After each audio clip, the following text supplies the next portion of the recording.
వెంకట్, చైనాలో ఎవరు రెండో వ్యూహం చేసుకోరట, ఎందుకురా?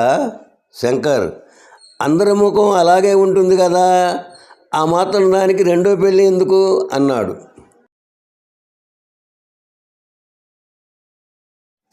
కొడుకు, డాడీ, ఇన్ని రకాల పుస్తకాలు మోయటం, హోంవర్క్ చేయటం నా వల్ల కావటం లేదు.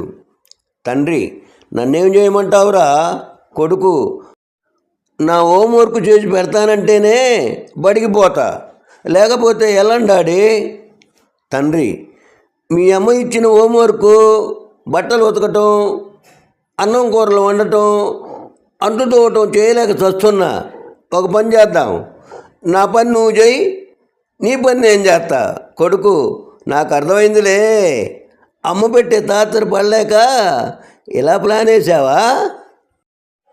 సాయంత్రం క్లాస్ అయిపోయిన తర్వాత ప్రేమికులు, మిస్ యూ బేబీ, రేపు సూర్యుడి కంటే ముందే వచ్చి నా జాబిల కోసం ఎదురు చూస్తూ ఉంటాను.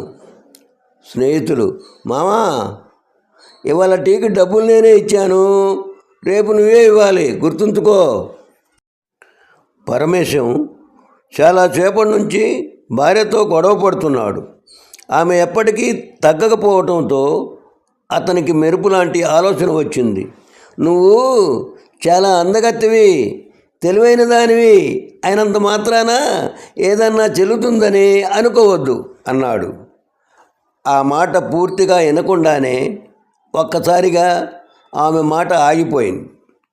వెంటనే కిచెన్లోకి వెళ్ళి 2-3 రకాల పిండి వంటలు, 7 టీ రెడీ చేసి పరమేశానికి ఇచ్చింది.